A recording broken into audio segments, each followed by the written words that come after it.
Good evening everyone. আমি doctor Supriyo Pramanik, MD consultant physician of Kharagpur. আমি Kharagpur related আশেপাশে প্র্যাকটিস করি। তো আজকের টপিক হচ্ছে যে acid peptic disorder, diagnosis acidity and acid peptic disorder, the method of diagnosis or how to diagnose, কি করে আমরা ডায়াগনোস করবো যে অ্যাসিড পেপটিক ডিসঅর্ডার আছে কিনা বা হাইপার অ্যাসিডিটি সিমটমস আছে। না, আমাদের প্র্যাকটিসে বেসিক্যালি অ্যাসিডিটি সিমটমস নেই বা হয় না এরকম পেশেন্ট খুব কমে হয় আর কি।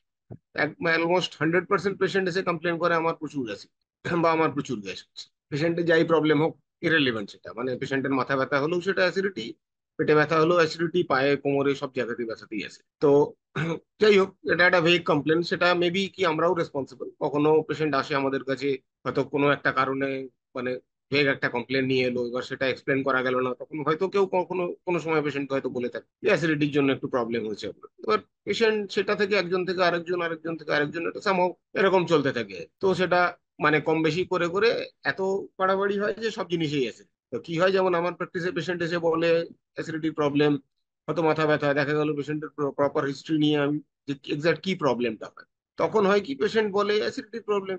এবার ডিটেল জিজ্ঞেস করলে তখন সামহাও দেখা যায় হয়তো পেশেন্টের অন্য কোনো প্রবলেম আছে, সিম্পল মাইগ্রেন আছে, দীর্ঘদিন ধরে মাথা ব্যথা।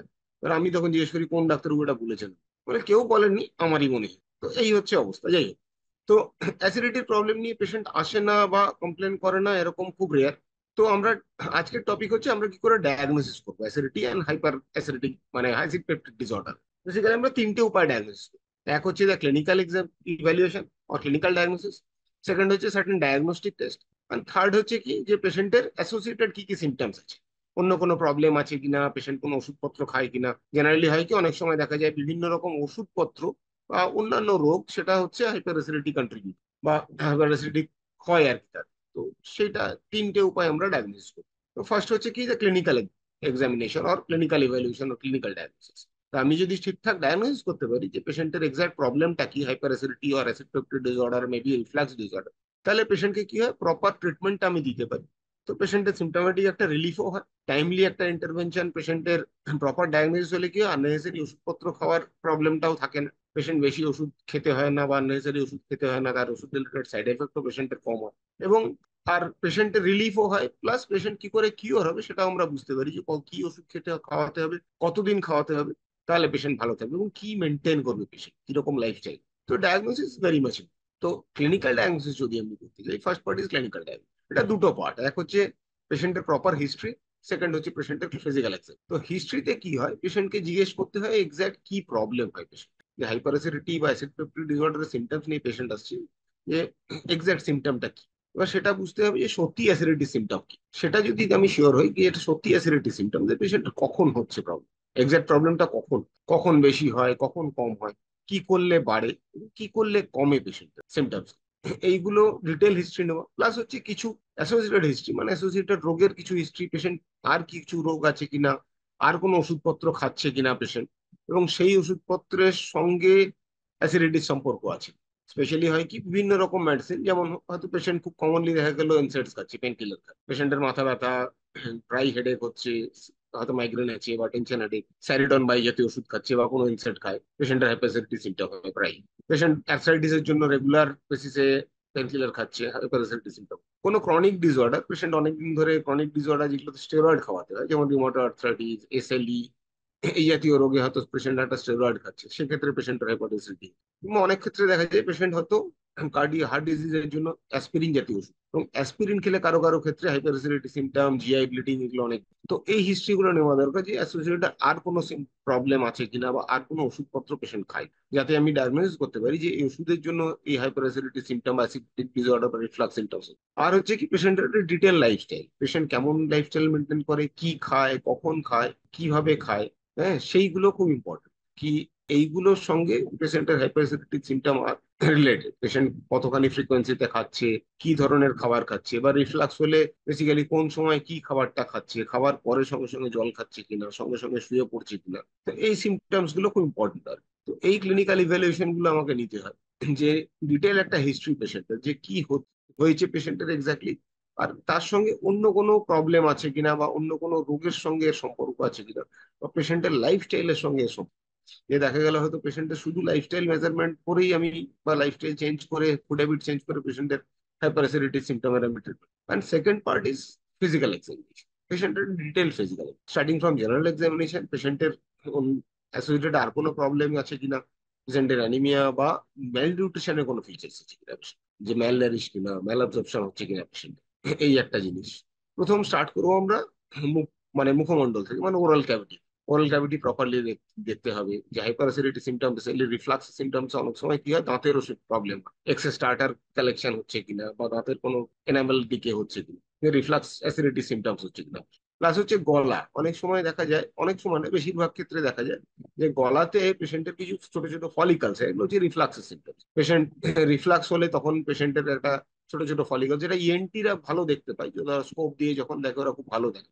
আমাদের ক্ষেত্রে অনেক সময় হয় কি, আমরা পেশেন্ট যদি ভালো করে মানে গলাটা এক্সপোজ করতে পারে, তাহলে কিন্তু অনেক সময় দেখা যায় ছোট ছোট ফলিকলস, বা পেশেন্ট একটা কমপ্লেন করে গলায় সবসময় কিছু একটা আটকে থাকছে মনে হচ্ছে, বা একটা কাশি, সিম্পল, এগুলো রিফ্লাক্সের সিমটমস। আর প্লাস হচ্ছে কি পেশেন্টের অ্যাবডোমিনাল এক্সামিনেশন, স্পেশালি পেশেন্টের এপিগ্যাস্ট্রিয়াম কিরকম, পেশেন্টের ফুলনেস আছে কিনা, কোনো রকম টেন্ডারনেস বা স্প্যাজম আছে কিনা, পেশেন্টের ব্যথা হচ্ছে কিনা, বা পার্টিকুলার কোনো পয়েন্টে ব্যথা হচ্ছে কিনা, বা পেশেন্টের ডিওডাল পয়েন্ট টেন্ডার, যে পেশেন্টের কোনো অ্যাসিডিটি সিমটম বা আলসার রিলেটেড কোনো ফিচার্স আছে কিনা।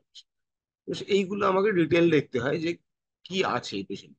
ফিজিক্যাল এক্সামিনেশন করে আমি ডিটেকশন করতে পারি, বা রাফলি একটা আইডিয়া পেতে পারি যে পেশেন্টের সত্যি অ্যাসিডিক সিমটম, সেটা জিআই আলসার আছে কিনা, মানে গ্যাস্ট্রিক বা ডিওডাল আলসার, বা রিফ্লাক্স রিলেটেড সিমটমস পেশেন্টের আছে কিনা, সেটা আমি বুঝতে পারি। আরেকটা জিনিস হচ্ছে এরপরে ডায়াগনস্টিক টেস্ট, কিছু কিছু ডায়াগনস্টিক টেস্ট। এবার ডেফিনেটিভ ডায়াগনস্টিক টেস্ট আমি যদি বলি, হাইপার অ্যাসিডিটি সিমটমস বা পেশেন্টের অ্যাসিড পেপটিক ডিসঅর্ডার, এখন ডেফিনেটিভ ডায়াগনস্টিক টেস্ট হচ্ছে ডিআই, আপার জিআই এন্ডোস্কোপি।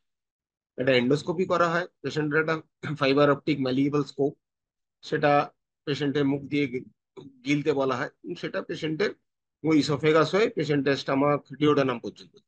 এবং তাতে আমি দেখতে পাই যে কি আছে পেশেন্টের অ্যাকচুয়াল, পেশেন্টের কোনো প্রবলেম হচ্ছে কিনা, স্টার্টিং ফ্রম ইসোফেগাস, কি পেশেন্টের ইসোফেগাসের কোনো সিমটমস আছে কিনা, গ্যাস্ট্রাইটিসের কোনো সিমটমস আছে কিনা, জিআই আলসার আছে কিনা, মানে গ্যাস্ট্রিক আলসার আছে কিনা, ডিওডানাল আলসার আছে কিনা, বা কোনো গ্রোথ বা টিউমার কিছু আছে কিনা, আনইউজুয়াল সাইটে আলসার আছে কিনা, সেগুলো পেশেন্টের দেখতে হয়, যে দেখা যায় পরিষ্কার। তো ডায়াগনোসিসটা ইজ ভেরি ক্লিয়ার।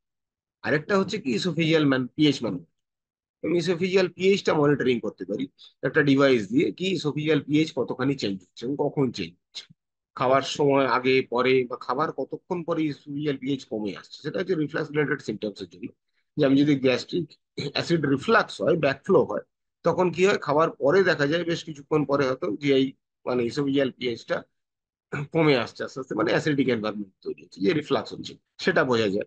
তো সেটা ইসোফিজিয়াল ম্যানোমেট্রি করে আমি দেখতে পাই। থার্ড হচ্ছে কি বেরিয়াম, আগে খুব বেশি ইউজ হতো, যখন এখন ধরুন এন্ডোস্কোপি এত ওয়াইডলি অ্যাভেলেবল প্লাস এত বেশি ইউজ হয়, বেরিয়ামস হলো খুব কম কেসে ইউজ হয়। তাও কিছু কিছু ক্ষেত্রে, যে পেশেন্টের যখন কোনো টিউমার আছে কিনা, ফিলিং ডিফেক্ট আছে কিনা সেটা দেখার জন্য, অ্যাকালেসিয়া কার্ডিয়া দেখার জন্য, অনেক সময় হয় কি বেরিয়াম পেশেন্টকে একটা বেরিয়াম সলিউশন খাওয়ানো, একটা সার্টেন টাইম ইন্টারভেলে পর পর কিছু এক্সরে করা হয়, যে বেরিয়ামটা গলা দিয়ে নামছে, যখন ইসোফেগাস দিয়ে যাচ্ছে, স্টামাকে আসছে, স্টামাক থেকে পাস করছে, সেই টাইমিংটা দেখা হয়, যে কতক্ষণ লাগছে, ঠিকঠাক হচ্ছে কিনা, সেইগুলো পেশেন্টের দেখা হয়।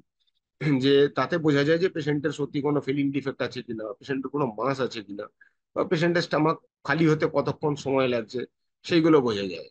আরেকটা জিনিস হচ্ছে কি, আমি আরেকটা জিনিস দেখতে পারি, সেটা হচ্ছে ambulatory pH monitor. Basically ambulatory pH monitoring এর একটা ছোট্ট ডিভাইস লাগানো হয় পেশেন্টের ইসোফেগাস বা ফুড পাইপে, এবং সেটা 24 থেকে 48 ঘন্টা থাকে পেটের ভিতরে, এবং থাকার পর কি হয়, সেই 24 থেকে 48 ঘন্টা পেশেন্টের পিএইচ মনিটরিং করা, গ্যাস্ট্রিক ইসোফেজিয়াল পিএইচটা কেমন থাকছে, কখন বাড়ছে, কখন কমছে, ফুডের সঙ্গে রিলেশন, ফুডের কতটা আগে কমছে, বা ফুডের সময় কেমন থাকছে, ফুড ইনটেকের পরে 2 ঘন্টা 4 ঘন্টা পরে পিএইচটা বাড়ছে কিনা, মানে বা কমে যাচ্ছে কিনা হঠাৎ করে, তাতে আমি বুঝতে পারি যে পেশেন্টের রিফ্লাক্স রিলেটেড সিমটমস আছে কিনা, অ্যাসিড পেপটিক ডিসঅর্ডার আছে কিনা, এইগুলো। আরেকটা কমন ডায়াগনস্টিক টেস্ট হচ্ছে এইচ পাইলট। যে পেশেন্ট দেখা যায় বিভিন্ন, মানে অনেক দিন ধরে একটা জিআই সিমটমস নিয়ে আসছে, hyper acidity symptom, acid disorder, দীর্ঘদিন ওষুধ খাচ্ছে, রিলিফ হচ্ছে না, পেশেন্টের একটা হিস্ট্রি আছে গ্যাস্ট্রিক আলসার বা ডিউরিনাল আলসারের, ওষুধপত্র খেয়েছে উইথ প্রপার ডিউরেশন, তাতেও দেখা গেল পেশেন্ট রিলিফ হচ্ছে না, বা বারবার এই সিমটমসটা হচ্ছে পেশেন্টের, কিন্তু পেশেন্ট লাইফস্টাইল মেনটেন করছে, হ্যাঁ, কিন্তু তখন বুঝতে হবে যে এটা বেশিরভাগ ক্ষেত্রে কি হয়, H pylori infection, recurrent ulcer, recurrent gastritis, এগুলো হচ্ছে এইচ পাইলোরি ইনফেকশন দিয়ে খুব বেশি। হেলিকোব্যাক্টেরিয়া পাইলোরি ইনফেকশন ব্যাকটেরিয়া, এটা আমি ডিটেকশন করতে পারি বিভিন্ন উপায়। এক হচ্ছে এন্ডোস্কোপি করার সময় কি হয়, র্যাপিড ইউরিয়াস টেস্ট হয়। এন্ডোস্কোপি করার সময় যদি র্যাপিড ইউরিয়াস টেস্ট লিখে দেওয়া হয়, তাহলে কি হয়, ওরা র্যাপিড ইউরিয়াস টেস্ট করে, আর জিআই গ্যাস্ট্রিক জুস নিয়ে একটা কিটের মধ্যে দেওয়া হয়, এবং কিটটার কালার চেঞ্জ, যদি রেড কালার হয়ে যায় বুঝতে হবে এটা পজিটিভ, রেড ইয়েলো কালার হলে বুঝতে হবে এটা নেগেটিভ, মানে এইচ পাইলোরি ইনফেকশন আছে কি। প্লাস একটা ব্রেথ টেস্ট হয়, কার্বন 14 ব্রেথ টেস্ট করে আমি বুঝতে পারি এইচ পাইলোরি ইনফেকশন আছে কি, কিংবা ব্লাড টেস্ট করে বুঝতে পারি এইচ পাইলোরি। তো এই টেস্ট গুলো করার পর পেশেন্টের প্রপার ডায়াগনোসিস হয়, যে পেশেন্টের ডায়াগনোসিসটা কি, পেশেন্টের অ্যাবাউ হাইপারসিডিটি বা অ্যাসিড রিলেটেড সিমটমস আছে কিনা, রিফ্লাক্স সিমটমস আছে। এবং অনেক সময় দেখা যায় কি, যে ট্রিটিং ফিজিশিয়ান যারা থাকে, আমরা অনেক সময় পেশেন্টকে ইনভেস্টিগেশন ছাড়াও ইনিশিয়াল স্টেজে একটা ট্রিটমেন্ট থেরাপিউটিক ট্রায়াল দিয়ে, যে পেশেন্টকে বিভিন্ন ওষুধ, যেমন প্রোটন পাম্প ইনহিবিটর বা H two blocker, PPI, H two blocker, এগুলো পেশেন্টের একটা সার্টেন ডিউরেশন খাওয়ান, যে খেয়ে দেখুন, লাইফস্টাইল মেনটেন করে দেখুন কেমন থাকছে, রিলিফ হচ্ছে। তো অনেক সময় দেখা যায় একটা ট্রিটমেন্ট ইভ্যালুয়েশন, যে পেশেন্ট ওষুধ খেয়ে কমছে কিনা, তাহলে বুঝতে হবে যে হ্যাঁ, ওষুধ খেয়ে কমলে পেশেন্টের সত্যিই জিআই সিমটমস হচ্ছিল, রিফ্লাক্স রিলেটেড সিমটমস হচ্ছিল, সেটা ওষুধ খেয়ে কমে যাচ্ছে, তাহলে লাইফস্টাইল মেনটেন করলে পেশেন্ট হয়তো ভালো থাকবে। বা অ্যাসোসিয়েটেড যদি কমপ্লিকেশন গুলো, যে ফ্যাক্টর গুলোর জন্য হচ্ছে, সেগুলো আমি সরিয়ে নিতে পারি, তাহলে পেশেন্ট ভালো থাকে। আর আরেকটা জিনিস হচ্ছে কি, ডায়াগনোসিস করার পর এবার ডিপেন্ড করতে হয় যে পেশেন্টকে কি ট্রিটমেন্ট, সেটা আলাদা পার্ট, সেটা আজকের পার্ট নয়। কিন্তু আরেকটা জিনিস আছে, সেটা হচ্ছে অনেক ক্ষেত্রে পেশেন্টকে রেফার করতে, আমি কখন রেফার করবো patient? যদি আমি দেখি পেশেন্টের কোনো কমপ্লিকেশন আছে, আমার টেস্টে কোনো কমপ্লিকেশন, যেমন পেশেন্টের রেকারেন্ট একটা প্রবলেম বারবার হয়ে যাচ্ছে, পেশেন্ট ওষুধ খাচ্ছে ভালো থাকছে, লাইফস্টাইল মেনটেন করছে তাও ভালো থাকছে না, বারবার আসছে পেশেন্টের কমপ্লেন নিয়ে, কেউ ওষুধ খেয়েও কমছে না, বা আমি মেনটেন করছি, খাওয়া দাওয়া ফুড হ্যাবিট মেনটেন করছি, লাইফস্টাইল মেনটেন করছি, তাও কমছে না, অ্যাসোসিয়েটেড আর কোনো ওষুধের হিস্ট্রি নেই, বা আর কোনো মানে ড্রাগ হিস্ট্রি নেই সেরকম, তাও পেশেন্টের রিলিফ হচ্ছে না, তখন আমি একটা গ্যাস্ট্রোএন্টারোলজিস্ট রেফার করি। আরেকটা হচ্ছে পেশেন্টের কোনো টিউমার বা কোনো মাস আছে, লাম্প আছে, তো আমি ডায়াগনোসিস করতে পারলাম এন্ডোস্কোপিতে, তখন আমি পেশেন্টকে রেফার করি, যে একটা জিআই স্পেশালিস্টের কাছে, যে একটা এক্স্যাক্টলি কি বা এর পরের ট্রিটমেন্টটা কি। আরেকটা জিনিস হচ্ছে কি, পেশেন্টের যদি আনইউজুয়াল সাইটে আলসার, যে ইউজুয়ালি কি হয়, ফান্ডিক আলসার যদি হয়, তাহলে ধরতে হয় এটা গ্যাস্ট্রিক কার্সিনোমা হওয়ার চান্স অনেক বেশি। তো সেই যে রিলেটেড সিমটমস গুলো যদি থাকে, তাহলে হয় কি, আমাকে তখন একটা গ্যাস্ট্রোএন্টারোলজিস্ট রেফার করতে হয়। পেশেন্টের কোনো মোটিলিটি ডিসঅর্ডার হচ্ছে, পেশেন্টের দেখা গেল একটা সিপিউলেটেড টাইমে খাওয়ার পরে 4 ঘন্টা পরেও পেশেন্টের স্টমাক খালি হতে অনেক সময় লাগে, তাহলে পেশেন্টের গ্যাস্ট্রোপ্যারেসিস। তো সেক্ষেত্রে আমি এখন মর্টিলিটি স্টাডি করার জন্য বা মর্টিলিটি রিলেটেড প্রবলেমের জন্য আমি অনেক সময় গ্যাস্ট্রোএন্টারোলজিস্ট রেফার করি। তো এই জিনিসগুলো যদি, এই হচ্ছে কন্ডিশন যেগুলোতে আমি পেশেন্টকে রেফার করবো একটা স্পেশালিস্টের কাছে, মানে গ্যাস্ট্রোএন্টারোলজিস্ট বা জিআই মর্টিলিটি স্পেশালিস্টের কাছে, যে পেশেন্টের যাতে রিলিফ হয় বা কমপ্লিট কিওর হতে পারে, এই আর কি। আর বাকি সময় আমি পেশেন্টকে ট্রিটমেন্ট দিতে পারি, এবং প্রপার ডায়াগনোসিস যদি হয় পেশেন্টের, ঠিকঠাক আমি যদি ডায়াগনোসিস করতে পারি যে পেশেন্টের এক্সাক্ট হাইপার অ্যাসিডিটি আছে কিনা, হাইপার অ্যাসিডিটি রিলেটেড সিমটমস আছে কিনা, এবং তারপরে পেশেন্টের আমি ট্রিটমেন্ট একটা ফ্রেম করতে পারি, যে পেশেন্ট কি করবে, এবং উইথ লাইফস্টাইল মডিফিকেশন, পেশেন্টের খাওয়া, ফুড হ্যাবিট মেনটেন করা, লাইফস্টাইল মেনটেন করা, এইগুলোর সঙ্গে পেশেন্টকে প্রপার ট্রিটমেন্ট দেবো। কি দেবো, মেইন ট্রিটমেন্ট হচ্ছে পিপিআই নাহলে এইচ টু ব্লক, কি দেবো, কতদিন দেবো, এবং কিভাবে দেবো, এইগুলো ডিপেন্ড করে। অনেক সময় রিফ্লাক্স রিলেটেড সিমটমে অ্যালজিনেট বা অ্যালজিনেট প্রিপারেশন পেশেন্টকে দেওয়া হয়, অনেক সময় না, বেশিরভাগ ক্ষেত্রে দেওয়া হয়। তো এই জিনিসগুলো আমি তখন ফ্রেম করতে পারি যে পেশেন্টের কি হবে। এক্সাক্ট যদি আমি ডায়াগনোসিস করতে পারি, তাহলে কি হবে, পেশেন্টের ট্রিটমেন্টটাও ঠিক হয়, পেশেন্টের ট্রিটমেন্ট রিলেটেড প্রবলেম ও কমপ্লিকেশনসও কম, আননেসারি ইনভেস্টিগেশন বা আননেসারি মেডিসিন খাওয়ানো পেশেন্টকে আমি অ্যাভয়েড করতে পারি। এই হচ্ছে সুবিধা, আমি প্রপার ডায়াগনোসিস করতে, অ্যাসিডিটি মানে হাইপার অ্যাসিডিটি বা অ্যাসিড রিলেটেড রিলেটেড সিমটমস, এই প্রপার ডায়াগনোসিস যদি আমি করতে পারি, তাহলে ট্রিটমেন্ট সুবিধা, পেশেন্টের ক্ষেত্রেও। So this is the end from my point of view. Thank you so much.